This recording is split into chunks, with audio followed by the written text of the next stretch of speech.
বাতাস এত গরম যে বাইরে বার হওয়াই মুশকিল। আবার ঘরে তো থাকাই যায় না।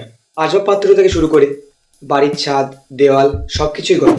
তো এই বীভৎস গরমে প্রাপ্তবয়স্করা একটু স্বস্তি পেতে চোখে মুখে জল দিচ্ছে, তৃষ্ণা পেলে জল খাচ্ছে এবং রৌদ্রে ছাতা বা চশমা ব্যবহার করছে। কিন্তু একবার ভেবে দেখুন, শিশু ও নবজাতকদের বেলায় কি হচ্ছে। শিশুরা তো ভাষা প্রকাশ করতে পারে না, তো এই বীভৎস গরমে তাদেরও তো প্রচুর কষ্ট হচ্ছে। তো তাদেরকে সুরক্ষিত রাখতে আমাদের কিছু গুরুত্বপূর্ণ বিষয়ে মনোযোগ দিতে হবে। শিশুরা ঘরের বাইরে খেলাধুলা করতে পছন্দ করে, কিন্তু এটা মনে রাখা প্রয়োজন যে রৌদ্রে বেশি সময় থাকলে হিটস্ট্রোক বা ডিহাইড্রেশনের মতো কিছু সমস্যা দেখা দিতে পারে। সেজন্য এ সময় শিশুদের জন্য কিছু ইনডোর গেমসের ব্যবস্থা করতে হবে। ব্রিটেন স্বাস্থ্য বিভাগ NHS বলছে 6 মাসের কম বয়সী শিশুদের ডাইরেক্ট সানলাইট থেকে দূরে রাখা উচিত। যুক্তরাষ্ট্রের জনস হপকিন্স ইউনিভার্সিটি অ্যান্ড মেডিসিনের তথ্য অনুযায়ী 18 বছর কম বয়সী শিশুদের সূর্যের অতিবেগুনি রশ্মি দ্বারা ত্বকের ক্ষতিগ্রস্তের সম্ভাবনা বেশি থাকে।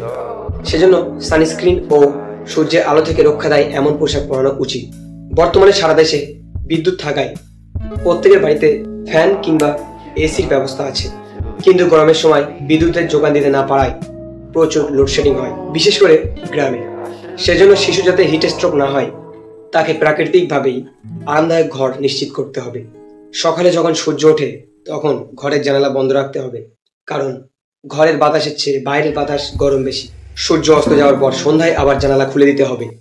ঘরের কোণে কোণে যদি গামলার জলে বরফ রাখা হয় তাহলে রুমগুলোর তাপমাত্রা আস্তে আস্তে কমে যাবে এবং ঘরের জানালাগুলোই শাড়ি বা কাপড় ভিজিয়ে রাখতে হবে।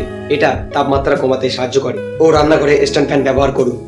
শিশুকে সবসময় পরিষ্কার পরিচ্ছন্ন রাখতে হবে। একটি পাতলা কাপড় দিয়ে বারবার তার ঘাম মুছে দিতে হবে। ধুলোবালি থেকে দূরে রাখবেন, কারণ ধুলোবালি থেকে বিভিন্ন রকম রোগ হতে পারে। তো গাইস, ভিডিওটি ভালো লাগলে একটি লাইক করুন। ধন্যবাদ।